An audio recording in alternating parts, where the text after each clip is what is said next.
네, 우리 천양대원이 자리로 돌아가는 동안에 서로 인사를 한번 나눠보겠는데요. 제가 인사 말씀은 오늘 한번 정해드려 보려고 그럽니다.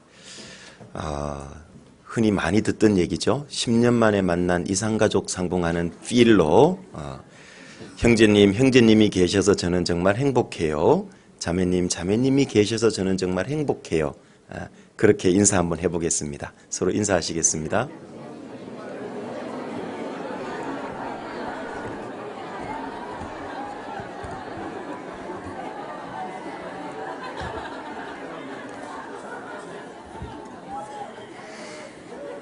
네. 어떻게 인상 쓰시는 분은 안 계시죠? 네. 인사 한마디로도 형제자매님들에게 기쁨과 위로를 또 즐거움을 줄 수 있다고 생각을 합니다. 같이 잠깐 기도드리겠습니다. 은혜로우신 아버지 하나님 감사를 드립니다. 오늘 주일날 좋은 날, 좋은 장소 주셔서 함께 모여서 말씀을 배우며 교제의 떡을 뗄 수 있도록 귀한 기회를 주신 것 감사를 드립니다. 한 가지 우리의 마음을 잠시 돌아볼 수 있도록 도와주옵소서. 혹여나 정해진 날짜와 시간과 장소에 습관적으로 타성에 젖어서 아무 생각 없이 이곳에 와서 앉아 있는 건 아닌지 우리 각자의 마음을 잠시 살필 수 있도록 도와주옵소서. 그 옛날 이스라엘 민족이 하나님의 음성을 듣기 위해서 두렵고 떨리는 마음으로 시내산 앞에 나갔던 것처럼 오늘 이 시간 우리가 하나님 앞에 나와 있음을 잊지 않도록 그 마음에 새길 수 있도록 도와주시고 우리 각자에게 말씀하시는 하나님의 음성을 마음판에 새길 수 있도록 말씀을 향한 마음의 길을 더욱 열고 간절함으로 이 시간 참여할 수 있도록 도와주옵소서. 교회 가운데 여러 가지 어렵고 힘든 일로 인해서 교제에 함께 나오지 못한 믿음의 식구들이 있다면 하나님 일일이 찾아가 주시고 친히 위로자가 되어주시고 문제의 해결자가 되어주셔서 은혜 시대의 마지막 때 주님의 복음을 위해서 한 번 더 열심을 낼 수 있는 귀한 은혜의 시간을 허락해 주시기를 간절히 부탁을 드립니다. 육신의 질병으로 나오지 못하는 식구들 하나님께서 친히 여호와 라파 치료자가 되어주셔서 강건한 몸을 허락해 주시고 복음을 위해 열심으로 살 수 있는 기회를 또한 허락해 주시길 부탁드립니다. 국내에도 해외에도 많은 지역에 주님의 복음을 전할 수 있는 그런 복음의 마지막 주자로서 주님의 몸된 교회를 이 땅에서 완성하는 그 역할을 저희에게 부여해 주신 하나님 감사를 드립니다. 하나님께서 우리 각자를 향한 또 우리 교회를 향한 주님의 원대한 뜻과 계획을 온전히 이루어낼 수 있도록 우리 자신을 주님께 드리기를 힘쓰는 동대문교회 형제자매님들이 될 수 있도록 도와주시길 부탁드립니다. 우리를 사랑하시는 우리 구주 예수님 이름으로 기도드립니다. 아멘. 구약 열왕기 하 4장을 같이 보시겠습니다. 열왕기 하 4장이 되겠습니다.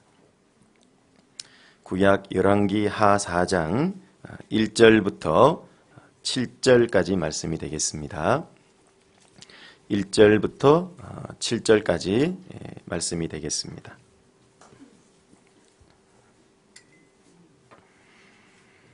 (4장) 1절부터 7절까지입니다. 천천히 같이 읽어보시도록 하겠습니다.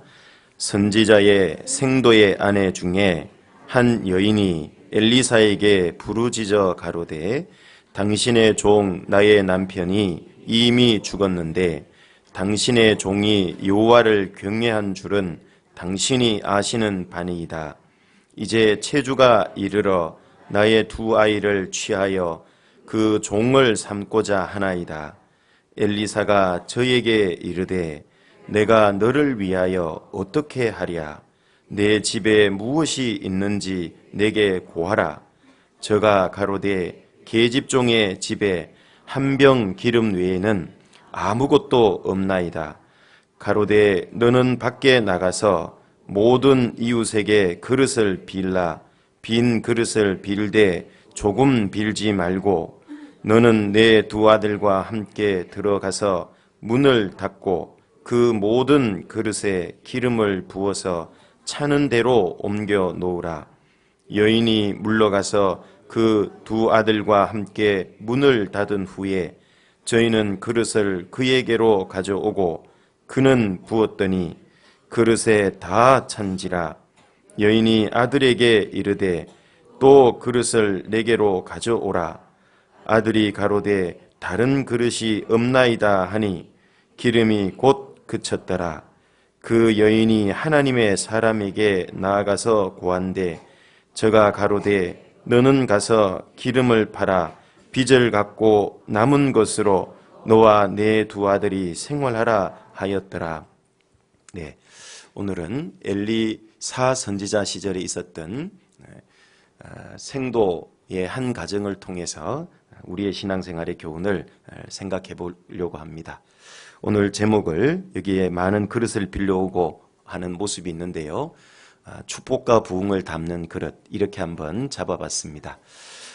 원래 제목은 굉장히 좀 깁니다.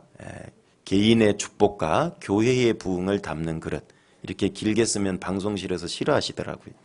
그래서 줄여서 축복과 부흥을 담는 그릇. 개인이 축복받는 원리하고 교회가 부흥 성장하는 원리가 똑같다라는 것을 알 수가 있습니다. 왜 그러냐 하면 교회와 개인은 분리될 수가 없어요. 성경에서 구원받은 그리스도인과 교회를 지체에다가 비유를 하고 있습니다. 어떤 지체도 몸에서 분리되어 있는 지체는 없다라는 겁니다.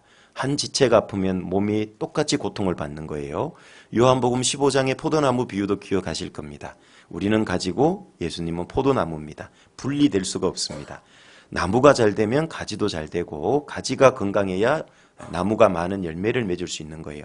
그래서 개인의 축복과 교회의 부흥은 연결되어 있다 해도 틀림없는 말씀인 겁니다. 우리가 개인적으로 축복을 많이 받기 위해서는 신앙의 그릇을 잘 준비를 해야 됩니다. 이 본문을 묵상을 해보면 신앙의 그릇이 몇 가지가 보이게 되어 있어요.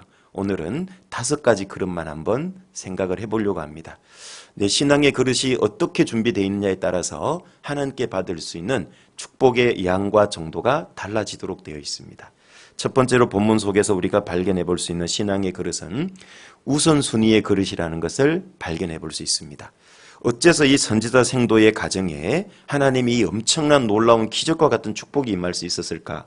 거기에는 이 가정에 우선순위의 그릇이 잘 준비되어 있다는 걸 알 수가 있습니다. 먼저는 여기 선지자 생도의 이름이 나오지 않습니다. 엘리사 선지자 시절에 생도 학교를 운영한 걸로 성경에 나옵니다. 그 중에 한 사람, 그 가정을 뜻합니다. 그런데 이 생도는 일찍 하나님의 부름을 받아서 이 세상을 떠났다는 걸 알 수 있죠. 그런데 이 사람이 대충 산 게 아니에요. 읽어보면 이 아내가 1절에 엘리사 선지자에게 가서 말하기를 당신의 종이 여호와를 경외한 줄은 당신이 아시는 바니이다. 그만큼 신앙이 확실하게 살았다는 걸 알 수가 있습니다. 그러면 도대체 이름도 나오지 않고 딱 한 절 신앙을 요약해주는 이 구절이 나오는데 이 아내의 남편이고 두 아들의 아버지고 엘리사 선지자의 생도였던 이 사람의 신앙이 도대체 우선순위가 어떤 것이 잘 잡혀 있을까? 얼른 보면 잘 안 보여지죠. 그런데 이 시대 상황을 잘 들여다보면 얼마나 우선순위의 신앙의 그릇이 잘 잡혀 있다는 것을 알 수가 있는 거예요. 먼저 여기 오늘 본문은 좀 잡아 놓으시면 좋겠습니다. 자주 돌아올 거기 때문에요. 열왕기상 17장으로 한번 가보겠습니다. 열왕기상 17장 1절입니다. 17장 1절입니다. 길르앗에 우고하는 자 중에 디셉 사람 엘리야가 아합에게 고하되 나의 섬기는 이스라엘 하나님 여호와의 사심을 가리켜 맹세하노니 내 말이 없으면 수년 동안 우로가 있지 아니하리라 하니라. 비와 이슬이 수년 동안 내리지 않을 거다. 왜? 이스라엘이 타락했기 때문에. 특히 이 시대는 아합 왕과 이세벨 왕비 시대이기 때문에 우상 숭배가 극에 달했던 시대입니다. 성경에서 우로는 하나님 은혜를 상징한다는 거 잘 아시죠? 그래서 늘 이른 비와 늦은 비를 내려준다. 말씀에 순종하면 그건 은혜를 나타내는 겁니다. 그래서 여기 수년 동안 했는데 이 말씀이 신약의 누가복음 4장이나 야고보서 5장에 가보면 3년 6개월이다 이렇게 말씀하고 있죠. 3년 6개월 동안 이스라엘 땅에 우로가 내리지 않으면 이스라엘은 완전히 황폐화가 됩니다.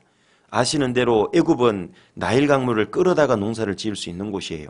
즉 애굽은 세상이고 세상은 사람의 수단 방법으로 살아가는 곳이고 이스라엘 땅은 요단강이 낮기 때문에요. 물을 끌어올 수가 없어요. 사람의 능력으로. 하나님이 하늘에서 우로를 내려주지 않으면 농사를 지을 수 없는 땅입니다. 얼른 생각하면 인간적인 관점에서는 애굽에 사는 게 더 뭔가 확실할 것 같지만 사실 믿음으로 보면 우로를 내려주는 게 훨씬 편리한 거죠. 내가 애써서 물을 끌어올 필요가 없는 겁니다. 믿음 안에서는 이스라엘 땅이 훨씬 더 농사짓기가 편리한 겁니다. 그런데 그 이스라엘 땅에 3년 반이 비가 안 내리고 이슬이 안 내리면 완전히 메말라 버리는 겁니다. 가뜩이나 강수량이 적은 나라인데. 그런데 3년 반 동안 비가 내리지 않을 거라고 그랬어요. 엘리야 선지자 시절에. 실제로 하나님이 그렇게 하신 겁니다. 우상 숭배 때문에. 그리고 엘리야 선지자의 사역을 이어받은 사람이 엘리사 선지자죠. 이 엘리사 선지자 시절에도 여전히 흉년이 지속되고 있다는 걸 알 수가 있습니다. 열왕기하 4장으로 다시 돌아가 보시면 열왕기하 4장 38절로 가보겠습니다. 열왕기하 4장 38절입니다.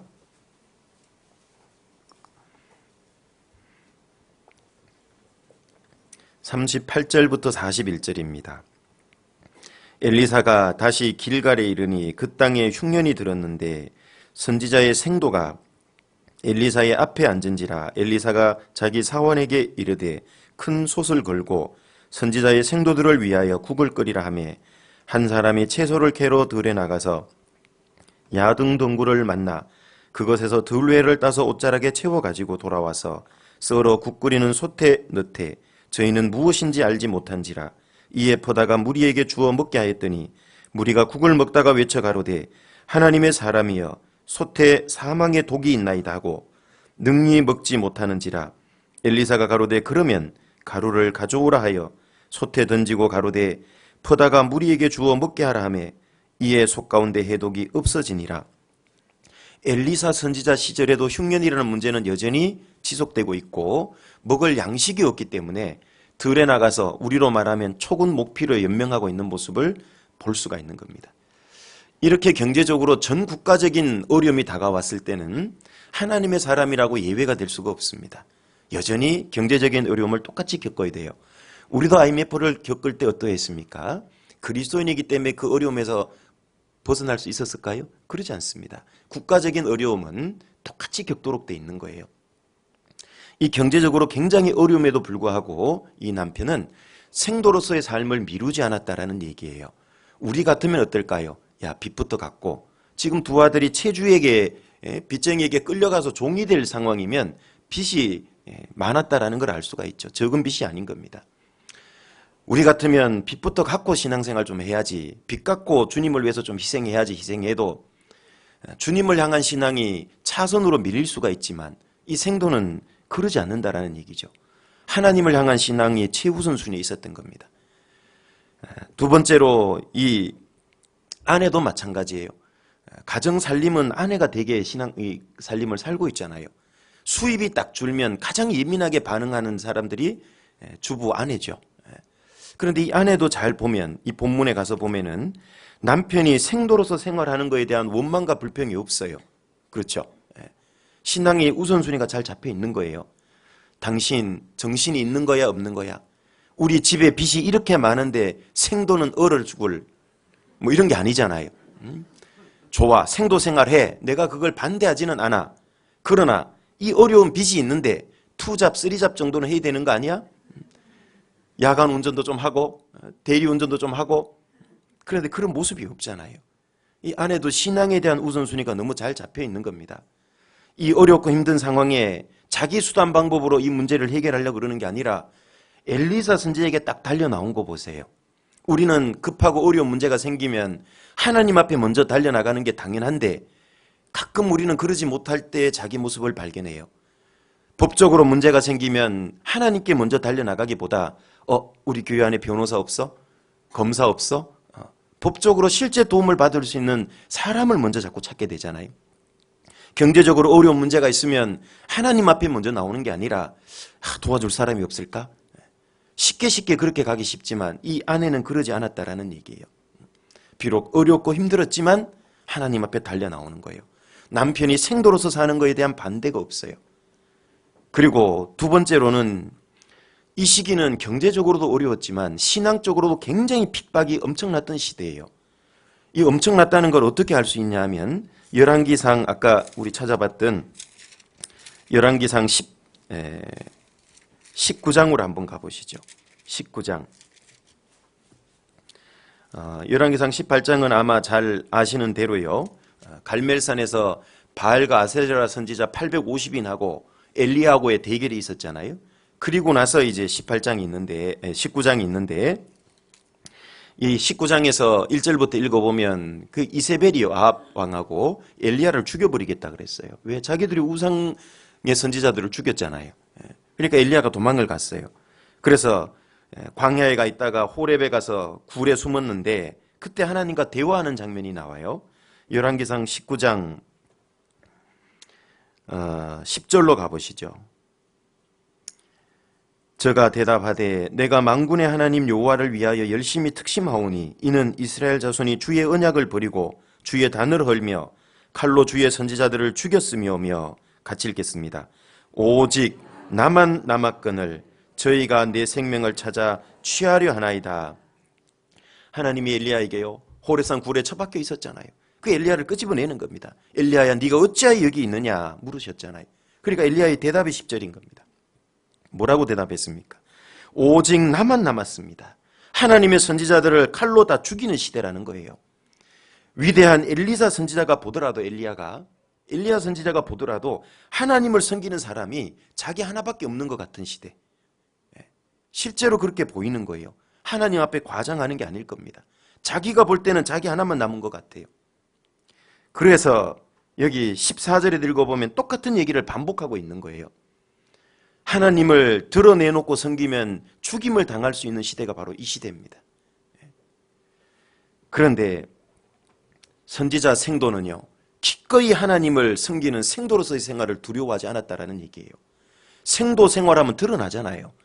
혼자 신앙생활하면 감출 수도 있지만은 숨길 수도 있지만 무리로서 엘리사를 따라다니는 생도 생활을 하면 어떻게 될까요? 감출 수 없습니다. 그건 죽기를 각오했다라는 얘기죠. 그래서 이 남편의 신앙이 우선순위가 너무 잘 잡혀 있는 거예요. 경제 문제보다도 하나님을 섬기는 게 우선되고 있는 거예요. 핍박보다도 개인의 환난과 어려움보다도 심지어는 내 목숨보다도 하나님을 섬기는 것이 최우선순위에 딱 가 있는 사람이에요. 생도는 그만큼 우선순위에 그릇이 잘 잡혀 있고 이 아내도 마찬가지예요. 이 아내 다시 본문으로 가보세요. 남편이 이미 죽었대요. 그리고 하나님을 섬기다가 죽은 거예요. 여러분 우리 자매님들 한번 여쭤볼까요? 우리 형제님이 교회 가서 열심히 봉사하다가요 수송 봉사하다가 교통사고로 먼저 소천했어요. 나는 그 상황을 어떻게 받아들일 수 있을까요? 그냥 이야기로 읽어버리면 별로 와닿는 게 없잖아요. 그런데 이 아내가 나라고 한번 생각을 해보세요. 우리 형제가 열심히 교회 가서 수송 봉사했는데 무슨 나이트 가다 춤추다가 나이트 무너져 죽었으면 할 말은 없겠는데 그러잖아요. 주인을 교제 안 나오고 어디 놀러 다니다가 교통사고 나가지고 그러면 하나님 원망할 수도 없겠는데 주님을 위해서 열심히 봉사하고 섬기다가 정말 이해도 안 되게 교통사고로 먼저 갔어요. 나 이거 어떻게 받아들일 수 있죠?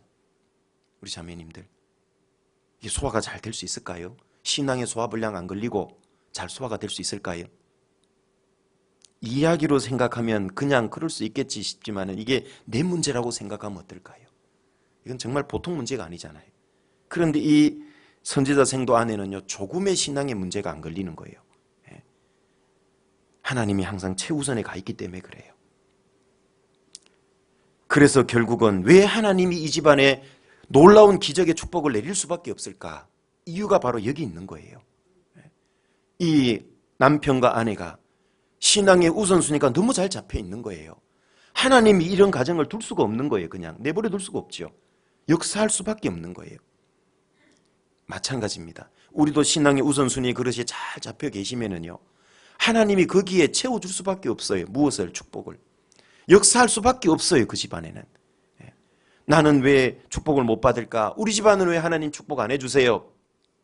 그렇게 원망하고 따지기 전에 내 신앙의 우선순위의 그릇이 잘 잡혀 있는가?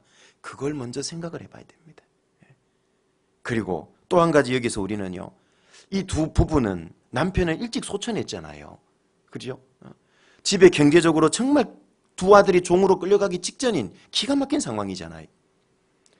그럼에도 불구하고 우선순위의 신앙의 그릇을 탁 잡고 있으니까요, 하나님의 기적을 체험했잖아요. 여기 있는 이 두 아들, 이 하나님의 능력 기적을 같이 체험했잖아요. 그렇죠? 이 두 아들이 앞으로 신앙생활 잘했을까요? 못했을 것 같습니까? 어떻게 생각하세요? 틀림없이 잘할 수밖에 없을 거예요. 이거는 평생에 잊어버릴 수 없는 놀라운 하나님의 능력을 경험한 거거든요. 그렇죠? 결국 이 두 아들에게 하나님의 놀라운 능력을 경험하게 한 게 뭐냐 그 말이에요. 그건 우선순위의 신앙의 그릇인 겁니다. 그렇죠? 우리가 부모로서 자녀에게 무엇을 남겨줘야 되냐? 이 신앙의 우선순위의 그릇, 이 신앙을 유산으로 남겨줘야 되는 겁니다. 비록 이 두 부모는 자식에게 남겨줄 재산도 없고 돈도 없지만 이 세상에서 하나님 볼 때 가장 귀한 걸 유산으로 남겨줬다라는 얘기예요. 그렇죠? 세상에 재물 많이 남겨줘봐야 자식이 타락할 가능성이 굉장히 높아요. 그렇지 않겠습니까?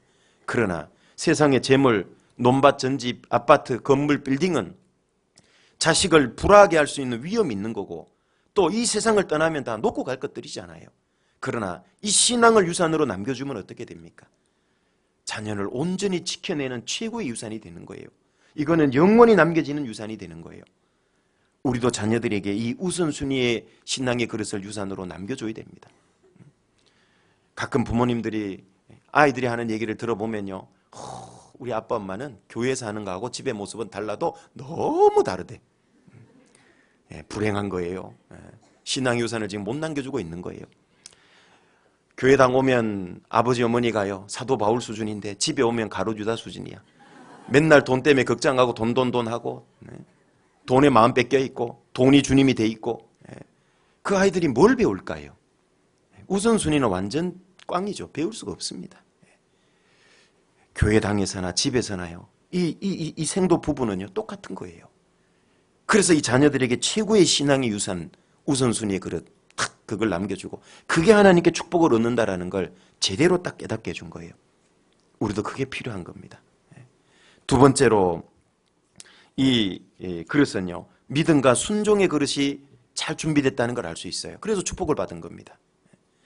믿음과 순종의 그릇은 분리를 해보려고 했는데 분리가 안 돼요. 왜? 신앙의 요소 중에는 분리가 안 되는 요소들이 있어요. 그게 바로 믿음과 순종입니다. 또 인내와 순종, 분리가 안 되는 것들입니다. 그런 것들은 같은 요소들이에요. 사실은 공통분모를 같이 가지고 있는 것들이에요. 여러분, 믿음이 좋은 사람이 순종 안 할 수 있을까요? 그럴 수 없죠. 정말 하나님 앞에 정말 온전한 순종을 하는 사람이 믿음이 나쁠 수 있을까요? 그럴 수 없는 겁니다. 분리가 안 되는 거예요. 이 믿음과 순종의 그릇인데 안쪽 재질은 믿음이에요. 바깥쪽 보이는 재질은 순종이에요. 그렇게 표리로 이루어지고 있다고 생각을 합니다. 내 마음에 온전한 믿음이 있으면요, 내 삶에 온전한 순종이 나오도록 돼 있어요. 이 집안은 정말 대단한 믿음을 소유했다는 걸 알 수 있어요. 얼른 보면 잘 안 나오죠. 그런데 잘 한번 구절, 단어 묵상을 한번 해보시면 그게 길러집니다. 남편도 믿음이 좋았다는 것은 경제적인 문제, 신앙적인 어려운 문제를 통해서 이미 증명이 됐고 이 아내도 마찬가지입니다. 너무 어려워서요, 빚 때문에 이 엘리사 선지자에게 달려나갔던 거예요. 갔더니만은 엘리사 선지자가 뭐라 그러냐면 집에 뭐가 있냐고. 네, 한 병 기름 외에는 아무것도 없습니다. 이 집의 전 재산이 한 병 기름이고 재산 목록 1호예요 이게. 그러니까 엘리사 선지자가 뭐라 그러냐면, 그러냐고. 그러면 온 동네에 다니면서 그릇을 빌으라고. 그리고 빌되 조금 빌지 말라는 건 많이 빌으라는 거예요. 그리고 집에 있는 재산 목록 1호 전 재산인 기름을 그 그릇에 부어보라는 거예요. 여러분, 이것도 한번 여기에 나를 한번 대입을 시켜보세요. 내가 정말 너무 어렵고 힘든데 목사님하고 상담을 했어요. 그랬더니 목사님이 뭐라고 하시냐면 자매님 아니면 형제님 아파트 동동 호수마다 다 쫓아다니면서 집집마다 이웃에 쫓아다니면서 빈 그릇을 빌으세요. 그리고 집에 있는 까놀라유를 한번 부어보세요. 만약에 이렇게 해준다면은 그 상담 마치고 나오는 발걸음이 신나고 해봐야지 하는 마음이 들까요? 고개를 갸웃갸웃할까요? 우리 목사님이 이상해지셨어. 날이 추운 동네에 오셔서. 네. 이게 보통 문제가 아니에요. 사실 우리는 읽었지만 나에게 이렇게 하라고 그러면 할 수 있겠냐 그 말이에요. 그런데 이 아내, 이 어머니는요, 두 아들은요, 온 동네에 쫓아다니면서 다 빌러온 거예요. 이게 조금 빌은 게 아니고 엄청 빌러온 거예요. 그게 믿음이 있고 순종이 있다는 거예요. 이게 간단해 보이는 하나의 행동이지만 절대 간단한 게 아닙니다. 이해가 안 되는 일을 시킨 거예요. 이해가 안 되는 거예요. 하나님은 이렇게 하는 일들이 되게 많죠. 그죠? 왜 그럴까? 우리에게 영광과 축복을 더 주려고 그래요. 미리 그냥 답을 가르쳐주면 받을 축복이 없어요. 우리가. 우리의 축복을 더 크게 해주려고 믿음과 순종으로 해보게 하는 거예요. 그래서 이 세 식구는요, 열심히 했던 겁니다. 하나님 볼 때 가치 있는 믿음 순종이 어떤 것일까? 내가 이성적으로 이해가 되고 인과관계가 분명한 걸 해보라고 하면 그건 믿음과 순종이 크게 필요치 않아요. 그건 당연한 거니까 그렇게 하면. 그런데 도저히 이성으로 이해가 안 되고 인과관계도 너무나 불분명한 걸 해보라고 했을 때 그때 순종하고 하는 게 진짜 믿음이고 진짜 순종이에요. 내 경험, 내 이성, 내 지식이 미치지 않는 그걸 벗어나는 범위부터 그 시점부터 진짜 믿음이고 진짜 순종이라고 하나님은 보실 거예요. 우리는 너무나 이해되고 인과관계 분명한 것, 타산적이고 계산적으로만 신앙생활 하는데 그걸 하나님 볼 때 그게 정말 진정한 가치 있는 믿음이고 순종이라고 할 수 있을까? 그게 몇 퍼센트나 인정될 수 있을까? 한번 생각해 봐야 될 겁니다. 그러나 내 어떤 이성, 지식, 경험 그걸 벗어나는 지점부터 그 믿음과 순종은 의미가 있을 거예요. 누가복음 5장에도 밤새 고기를 잡고 돌아옵니다. 제자들이. 빈배입니다. 주님은 뭐라고 그러십니까? 깊은 데로 내려가서 그물을 내리래요. 베드로는 그 갈릴리 바다에서 어릴 때부터 잔뼈가 굵은 사람이에요. 어부로서 잔뼈가 굵은 사람이에요. 언제 어느 때 어디에 가야 고기가 잡히는 걸 아는 사람이잖아요. 그런데 고기가 안 잡히는 시점이기 때문에 나오고 있었던 거예요. 돌아오고.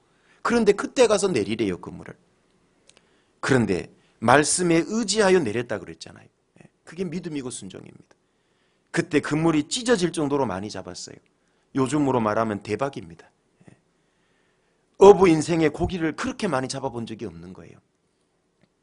또 한 번의 사건이 있었죠. 요한복음 21장에 주님을 버리고 도망갔다가 여전히 빈배로 돌아오고 있었습니다. 무슨 뜻입니까? 내 인생에 주님이 들어오지 않으면, 주님을 모셔드리지 않으면 인생은 아무리 호의호식하고 잘 되더라도 그건 빈배와 같다는 거예요. 이 세상 떠날 때 아무것도 못 가져가잖아요. 그러나 주님을 모시면 얘기는 달라지는 거잖아요. 주님은 그들에게 빈배로 돌아오는 그들에게 말씀으로 함께 해주신 겁니다. 그물을 오른편에, 배 오른편에 던져보라고. 이번에도 배가 잠길 만큼 고기가 많이 잡은 겁니다. 왜 주님은 그렇게 하셨습니까? 그 처음의 기억을 잊지 않도록 되살린 겁니다. 그리고 고기를 잡아서 무태에 올랐는데요. 고기를 불을 피워놓고 다 굽고 주님이 준비해 놓은 겁니다. 베드로를 일깨워 주는 겁니다. 베드로야, 네가 나를 버리고 떠날 때 너 대제사장 뜰에 불 피우고 있었던 거 생각나냐? 기가 막히게 예수님이 그걸 사용했다고 저는 생각합니다. 그때 베드로에게 주님은 묻죠. 베드로야, 네가 다른 사람보다 나를 더 사랑하냐고. 네, 내가 주를 사랑하니 주께서 아시나이다. 모든 것을 아시오매 그랬잖아요. 모든 것이 떠올랐을 거예요. 그래서 이 베드로는 이해 안 되는 거였지만 순종해 보니까요, 하나님의 능력이 나타나는 걸 경험하잖아요. 그걸 왜 성경에 기록했을까요? 베드로만을 위한 교훈이었다면 기록할 필요 없어요. 끝났어요. 베드로에게는. 근데 왜 기록해 주셨을까? 우리도 그렇게 살라는 얘기예요. 나의 신앙의 그릇, 믿음과 순종의 그릇은 얼마나 튼튼하게 잘 준비되어 있을까? 크기도 커야 되지만 재질도 튼튼해야 돼요. 크기만 키우고 종이장 같으면 뭘 담을 수 있겠어요? 금방 찢어져 버리지. 그래서 이 믿음과 순종의 그릇이 나는 정말 잘 준비되어 있을까? 튼튼하게 준비되어 있을까? 그걸 한번 봐야 되는 겁니다. 그리고 세 번째로는요, 합력의 그릇이 잘 준비돼서 축복을 받을 수 있었던 겁니다. 이 본문에 보면 세 식구가 어떻게 합니까? 세 명이 열심히 가서 그릇 탁 같이 빌러 오죠. 그리고 방문 닫고 들어갑니다. 어머니는 기름을 붓고 아들은 그릇을 가져오고 차면 옮겨놓고 너무나 분업이 잘 돼 있고 같이 합력이 돼 있는 거예요. 역할 분담하면서 같이 합력하고 있는 거예요. 이것이 바로 뭐냐면 교회에 대한 모습입니다. 하나님은 어떤 사람에게 축복을 주시느냐? 합력을 잘하는 사람에게 축복을 주시는 거예요. 합력하는 걸 통해서 축복받을 수 있다는 뜻이에요. 에베소서 4장으로 가보겠습니다. 에베소서 4장입니다. 15절부터 16절입니다. 에베소서 4장 15절부터 16절입니다. 같이 읽겠습니다. 오직 사랑 안에서 참된 것을 하여 범사에 그에게까지 자랄지라. 그는 머리니 곧 그리스도라. 그에게서 온몸이 각 마디를 통하여 도움을 입음으로 연락하고 상합하여 각 직체의 분량대로 역사하여 그 몸을 자라게 하며 사랑 안에서 스스로 세우느니라. 교회 비유죠. 에베소서는 교회에 관한 성경입니다. 잘 아시는 대로. 여기 예수님은 교회의 머리라고 말씀을 하셨습니다. 우리는 몸입니다. 그런데 16절에 보시면 이 지체로서 몸에 잘 붙어 있으면 어떤 축복을 누릴 수 있느냐. 여기 그에게서 온몸이 각 마디를 통하여 도움을 입음으로 도움을 입을 수 있다라는 거죠.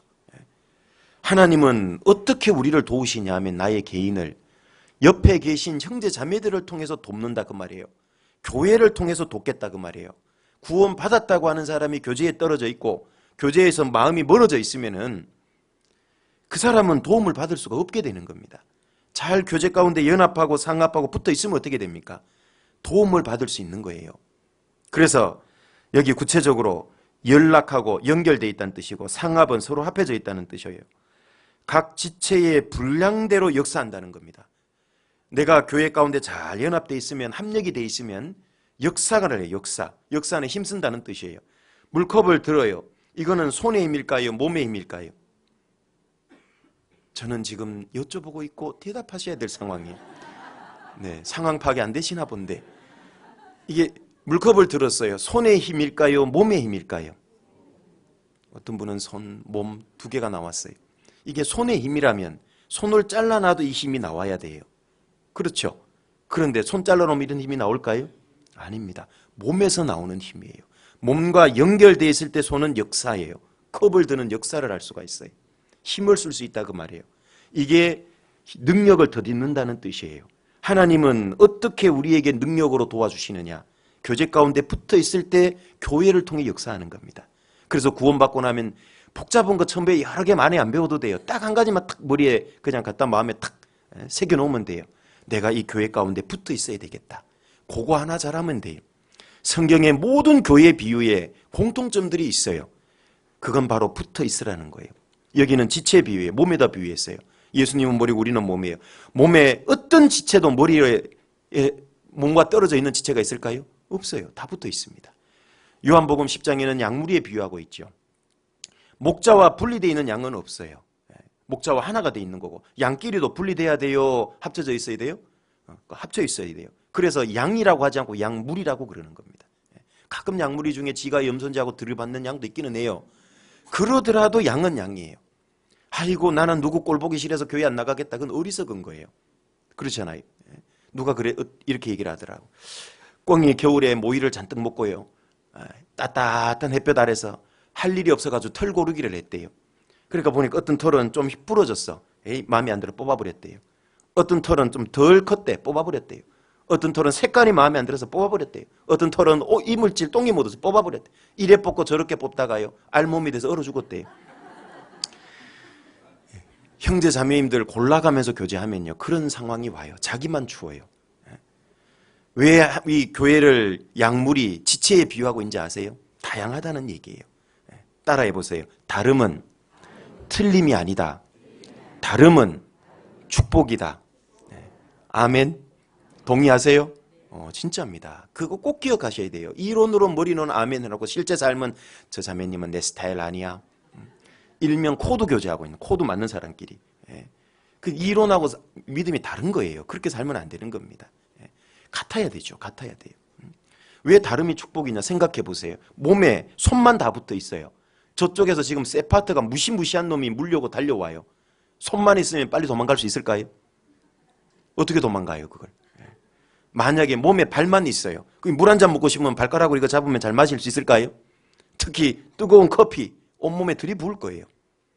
다양한 지체가 있기 때문에 몸이 지켜지고 내가 손으로서 손 역할을 잘할 수 있는 게 뭐예요? 발 때문에 그런 거예요. 그 생각해 보셨습니까? 손이 물 마시는 일을 잘하려면 물 있는 곳까지 누가 데려가 줘야 돼요? 발이. 옆에 다른 형제자매님들이 계시기 때문에 내가 능력 있는 삶이 가능하다는 것. 그걸 잊어버리면 안 되는 거예요. 이분이 나하고 스타일이 다르고 취미도 다르고 성격도 달라도요.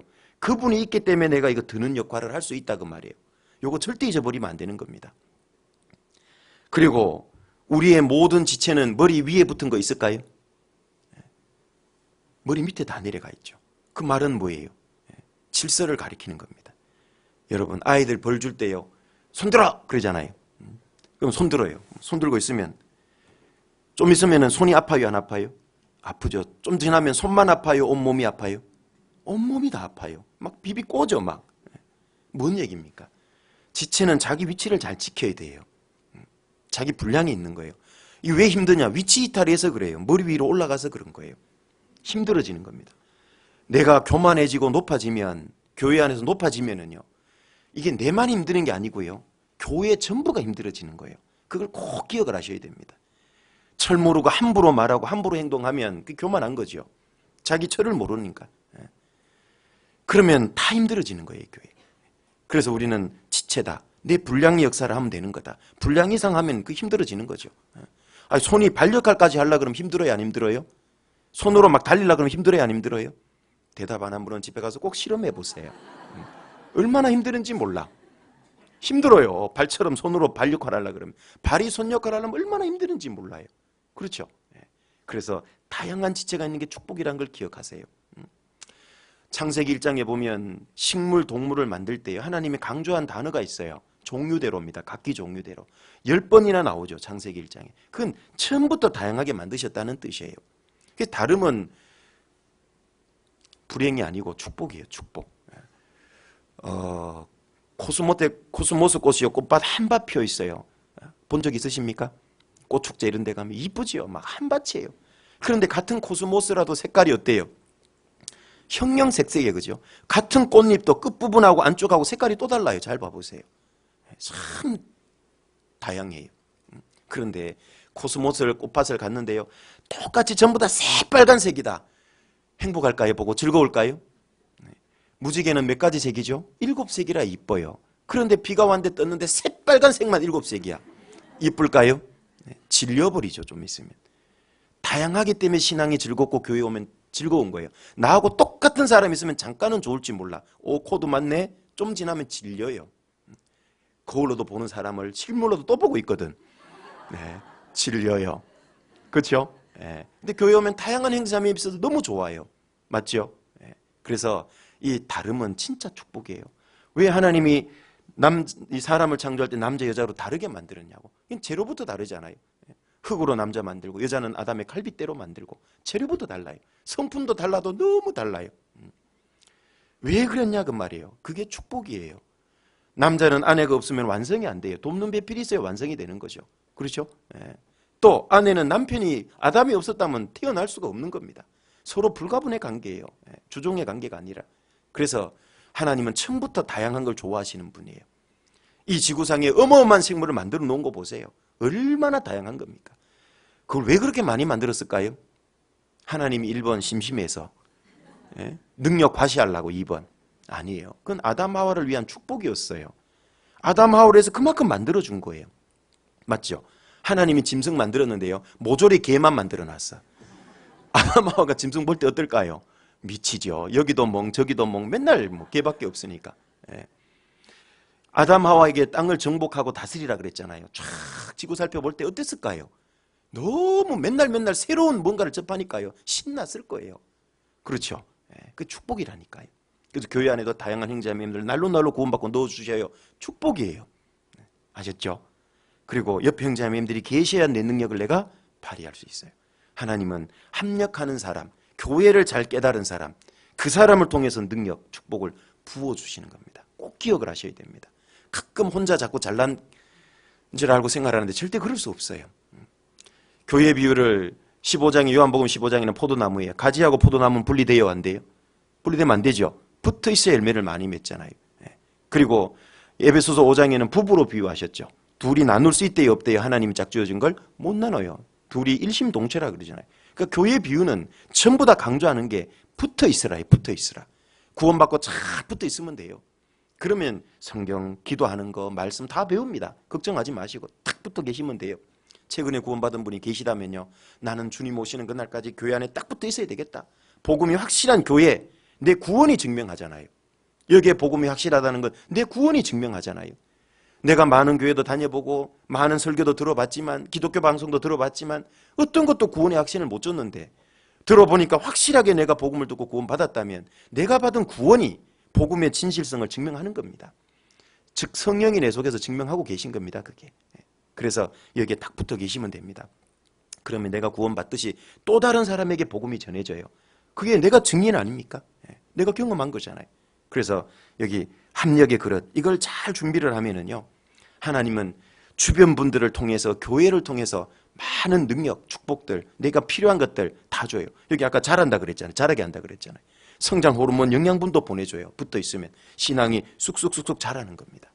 그래서 여기 선지자 생도 이 가정은요, 세 사람이 너무 합력 잘하고 있어요. 우리도 마찬가지입니다. 그래서 이 신앙이 처음 구원받고 나면요, 육신이 강해요. 육신이 한 80, 신앙은 한 20. 그런데 이거 어떻게 그러면 가능하냐, 교제 생활이. 그래서 도움을 받는 겁니다. 처음에는 형제자매님들. 그래서 교회 안에 머물러야 돼요.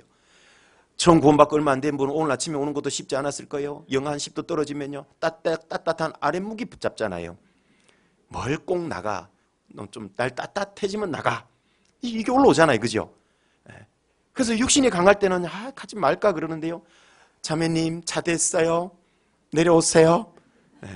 누가 모시러 왔어. 네 하고 가죠. 그러고 다니다 보면 어때요? 이 신앙이 자꾸 자라요. 한 반반 정도면 이제 나오기 쉬워지죠. 이게 이제 51%만 되기 시작해도 이기고 나오기 시작하는 거예요. 그래서 처음에는 이렇게 도움을 좀 받는 게 필요합니다. 그러면 신앙이 점점 자라가가지고요, 신앙이 이제 다른 사람을 챙기고 도와줄 수 있어요.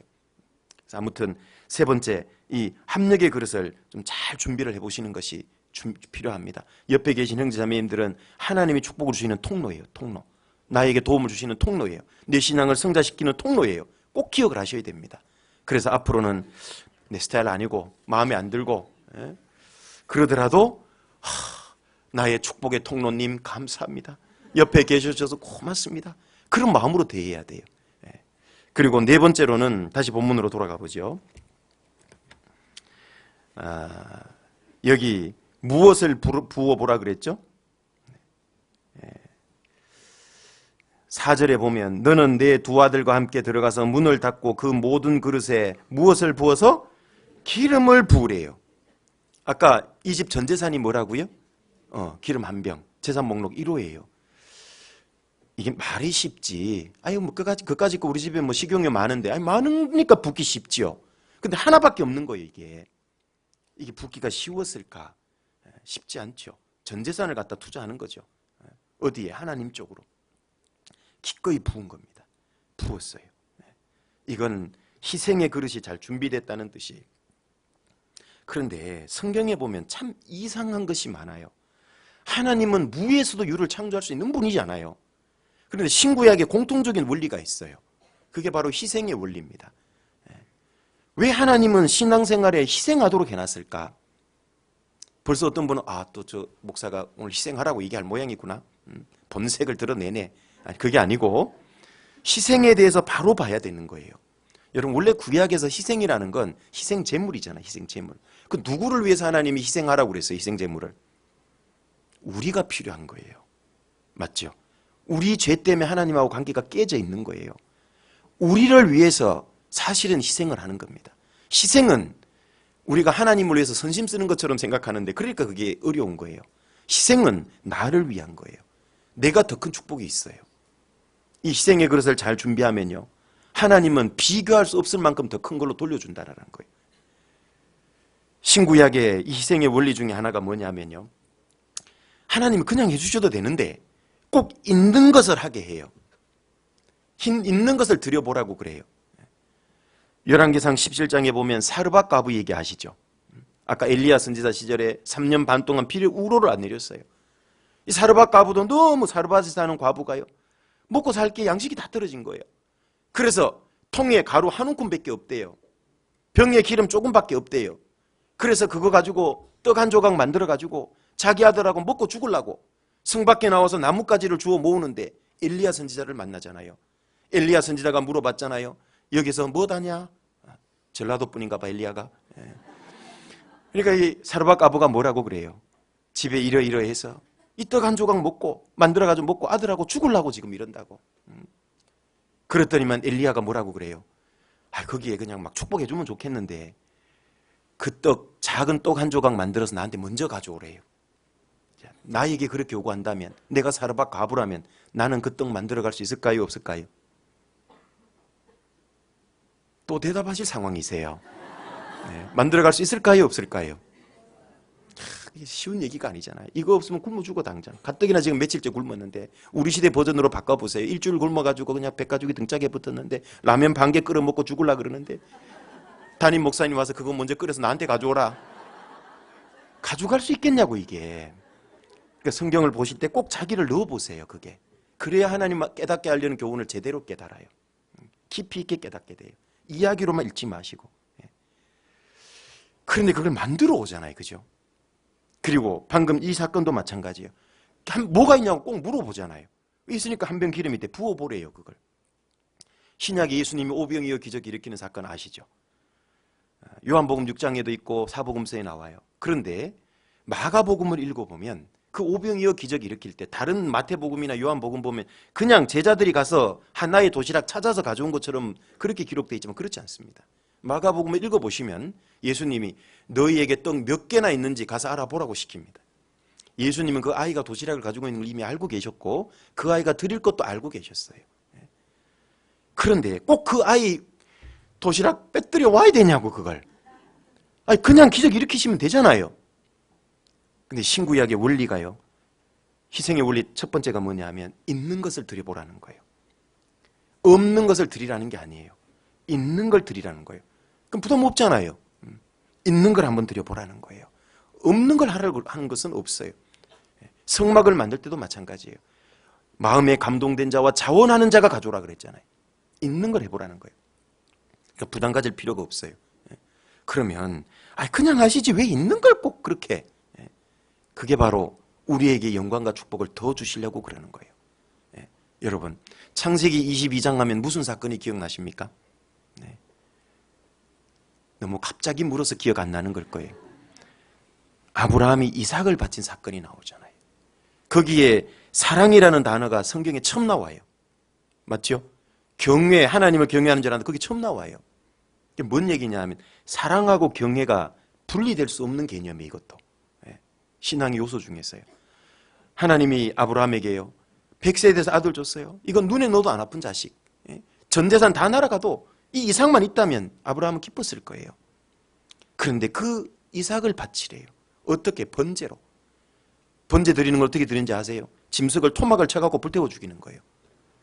자기 아들을 토막을 쳐가지고 불태워 죽이라는 거예요. 근데 아브라함은요, 주저함이 없죠. 아침에 일찍 나귀 안장을 지워서 사완 둘하고, 그리고 번제에 쓸 나무 쪼개가지고 미리 다 준비해가지고 횃불도 준비하고 칼도 준비하고 다 준비했어요.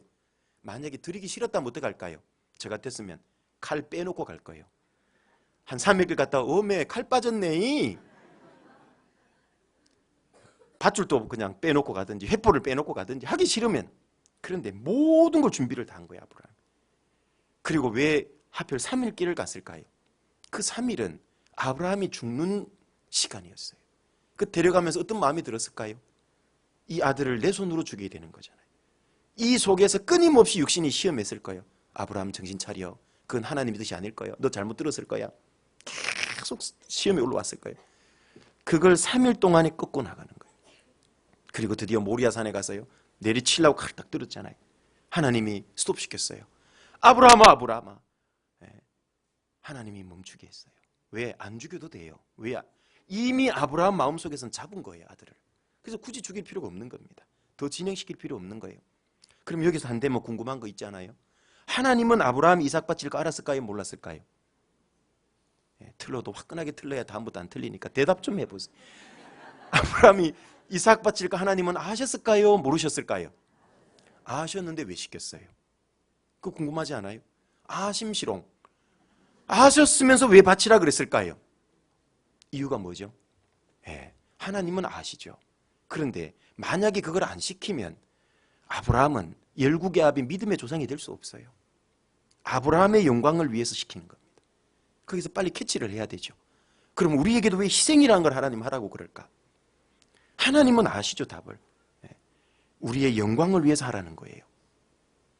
왜 하나의 도시락을 드리게 했을까? 그 요한복음 6장에 보면 그 아이는 지금도 우리에게까지 교훈을 주잖아요. 그 아이의 영광을 위해서. 왜 사르밧 과부에게 떡 한 조각을 만들어 오라 그랬을까? 그 집안의 축복을 위해서예요. 그래서 그렇게 했더니만 흉년이 끝날 때까지 사르밧 과부의 집에 통의 가루는 퍼내도 다 하지 않고 기름은 써도 다 하지 않았잖아요. 그걸 경험하라고, 있는 걸 드려보라고 얘기하는 거예요. 자, 이렇다라면 희생하는 거 즐거운 거겠죠. 부담 안스럽다 그 말이에요. 오히려 더 큰 축복을 얻는 거예요. 또 이 희생은요, 하나님의 역사에 동참할 기회를 주는 겁니다. 이거 영광 아닙니까? 만약에 오늘 집에 돌아갔는데요, 저녁 6시쯤에 전화가 왔어요. 동대문교회 아무개 형제님 되시죠? 그런데요, 여기 청와대 민정비서실입니다. 그래요. 대통령 가깝께서 아무개 형제님 자매님과 함께 중요한 일을 같이 하자고 하십니다. 어떻게 좀 괜찮으시겠습니까? 어떻게 하실래요? 어떻게 하실래요? 신앙생활하는데 전혀 문제없는 일이고 시간도 좋아요. 이렇게 단서까지 붙여주면 어떻게 하실래요? 월급은 한 달에 1,000만 원이에요. 네, 한 나라의 국가수반 대통령과도 같이 일하는 건 큰 영광이고 악수 한번 하는 것도 영광이잖아요. 그렇죠? 그런데 만왕의 왕이신 하나님과 함께 일할 수 있다. 그건 정말 최고의 영광 아닐까요? 네. 희생은 바로 하나님의 역사에 동참할 기회예요. 그렇죠? 기회를 주는 겁니다. 이게 항상 있는 게 아니에요. 아까 성막 만들 때 막 재료 가져오라 그랬잖아요. 출애굽 읽어보시면 나와요. 너무 많이 가져왔어요. 그래가지고 수도벌 시켰어요.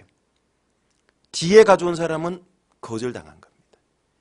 때늦은 순종은 시간을 놓친 건 의미가 없어져요. 우리가 주님 안에서 희생할 수 있는 게 항상 있는 게 아니에요. 주님 오시면 할 수도 없고 또 이 땅에서도 항상 있는 건 아니에요. 정말 제대로 희생할 때가 가끔씩 있을 겁니다. 그거 날려버리면 또다시 희생할 기회가 없을 수도 있어요. 항상 있는 게 아니다 그 말이에요. 하나님의 역사에 동참할 기회. 세 번째로는요, 하나님의 능력을 경험할 수 있는 기회. 그게 희생입니다. 이 집의 두 아들은 그걸 경험했잖아요. 그렇죠? 예. 우리 자녀에게 한번 경험시켜 보세요. 비록 우리가 힘들고 어렵지만 주님을 위해서 희생했다. 그런데 봐봐라 아들, 딸들아. 우리가 먹고 사는데 굶었냐 너희가? 어려움이 있냐? 아니지 않느냐? 이걸 꼭 배우도록 해라. 멋있지 않습니까? 저만 멋있는 것 같아요. 대답 안 하시네. 네. 그걸 배우게 해야 됩니다. 그걸 가르쳐야 돼요. 희생은 멋있는 겁니다. 그리고 희생은 하나님께서 주시는 영광을 주시는 통로예요. 통로. 그래서 이 희생을 우리는 좀 바라볼 필요가 있습니다. 우리의 영광을 위해서 하나님은 해보라고 하는 거지 하나님이 가난해서 그걸 요구하는 게 아니라는 거예요. 하나님은 내 없어도 얼마든지 할 수 있어요. 그런데 왜 나에게 희생의 기회를 주냐? 우리도 하나님처럼 영광스럽게 되기를 원하기 때문에 그래요. 영광스럽게. 하나님은 아담 하와를 단지 무죄 상태로 에덴 동산에서 하나님과 영원히 사는 걸 원치 않으셨어요. 아담 하와가 하나님처럼 영광스럽게 되는 걸 원했다고요. 그래서 먹지 말라는 법을 세운 겁니다. 왜 그 법을 세웠습니까? 왜 선악을 알게 하는 나무를 만들었습니까? 그 시험을 이겨서 하나님처럼 영광스럽게 되라는 중요한 의도와 목적이 거기 있었던 겁니다. 그래서 먹지 말라는 법을 세워준 겁니다. 안타깝게도 아담 하와가 넘어졌지만 그러나 하나님 결국 회복시킬 방법이 있잖아요. 더 영광스럽게 해주려고 기회를 준 거예요. 혹 실패하더라도 회복시킬 방법을 가지고 있는 거예요. 그래서 얼마든지 그렇게 할 수 있는 겁니다. 한번 생각해 보세요. 아이들을 더 잘 인격적으로 성숙시키고 잘 다듬기 위해서 부모는 가정교육을 많이 합니다. 그런데 아이들이 이제 얼마큼 커가 봐요. 부모 몰래 살짝 거짓말하고 그러죠. 이놈들 좀 제대로 좀 키우려고요. 부모 엄마가 이렇게 했어요. 테스트를 한번 해본 거예요. 시험을. 얘들아, 이 냉장고에 있는 너희들 이어 요구르트는 너희들이 먹어도 돼. 그런데 여기 있는 지지 장 요구르트는 지지야. 아빠가 드실 거야. 그리고 그 지지 장 요구르트 속에는요 설사약을 넣어놓은 거예요.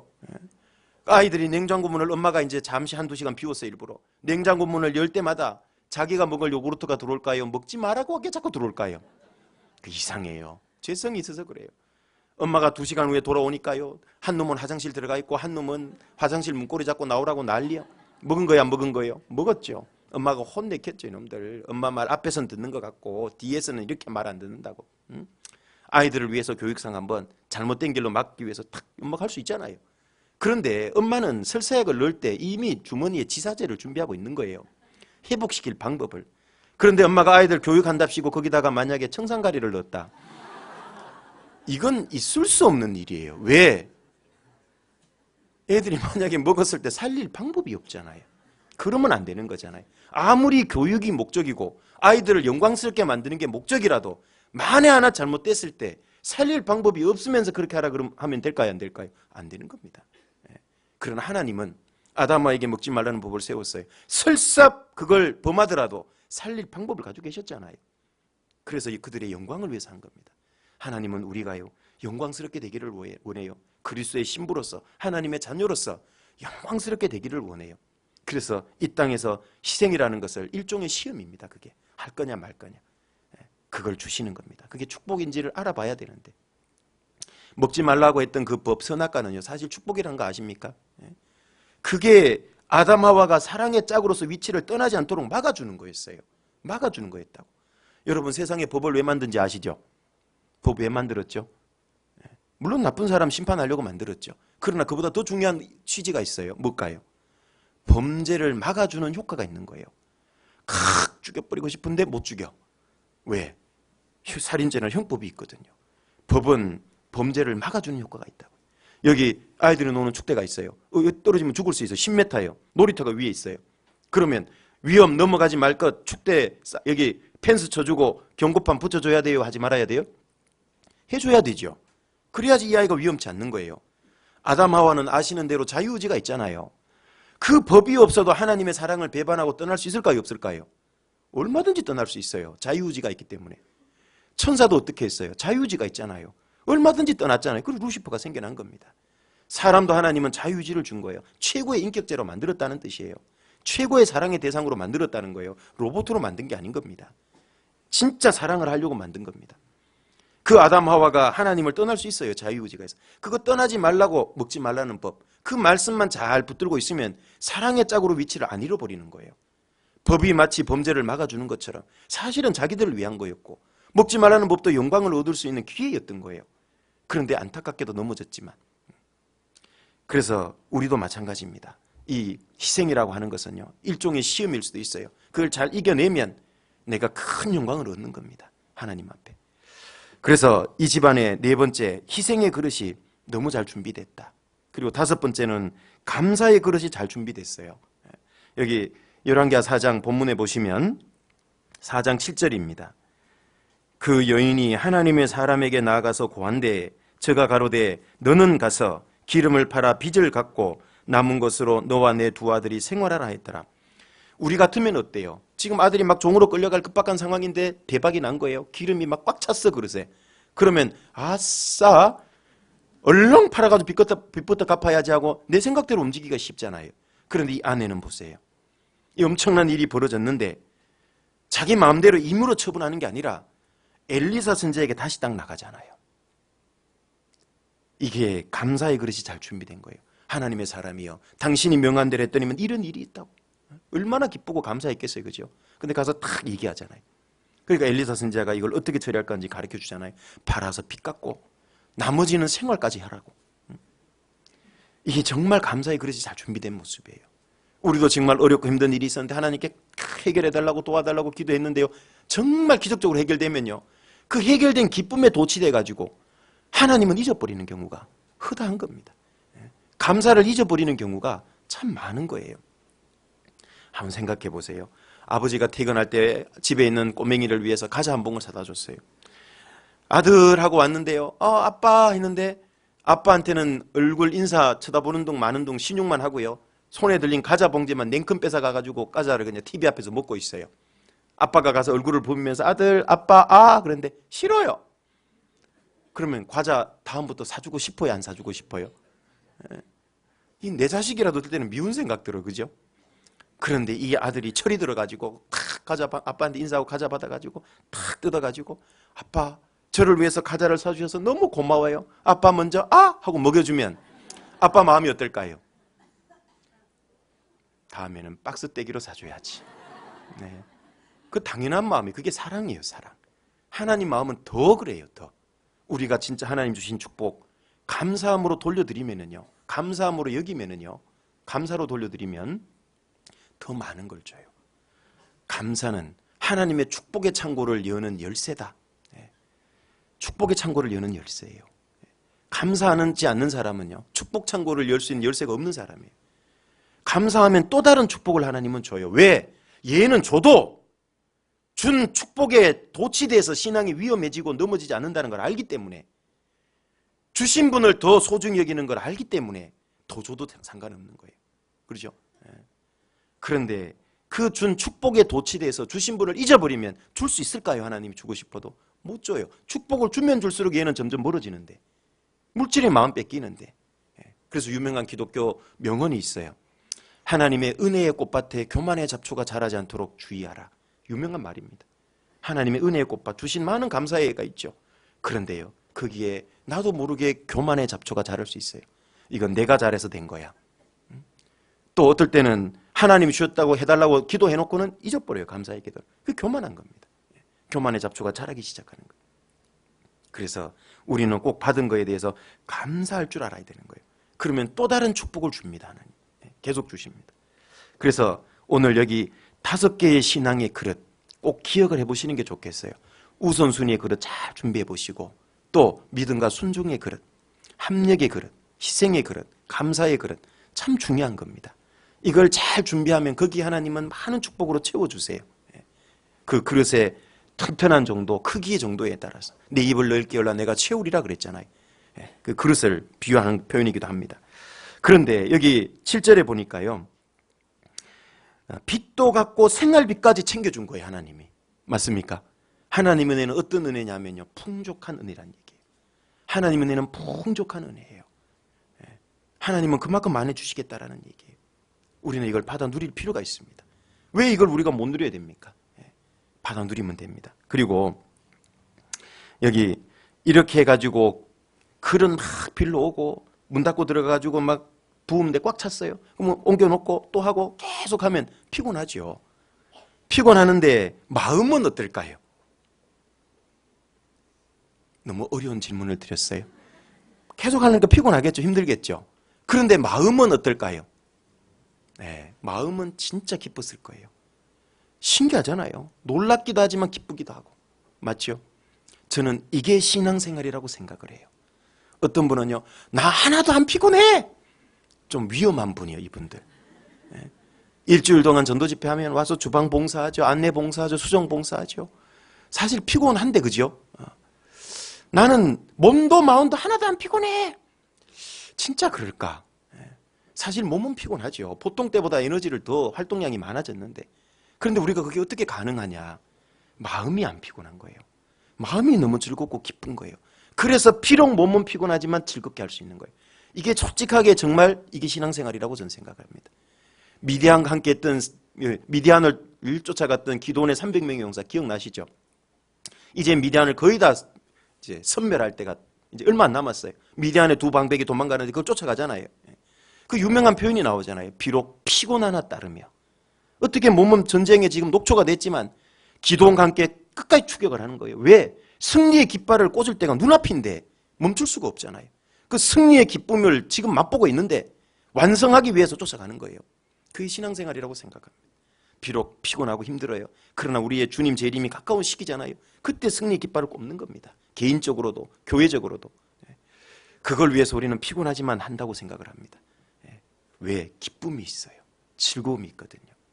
그리고 이 사건은요, 개인이나 한 가정이 축복받는 사건이기도 하지만 교회가 부흥하는 원리를 담고 있어요. 요 선지자 생도의 가정하고 기가 막히게 오버랩이 되는 겹쳐지는 신약의 말씀이 하나 있어요. 디모데후서 2장으로 가보겠습니다. 디모데후서 2장 20절부터 21절입니다.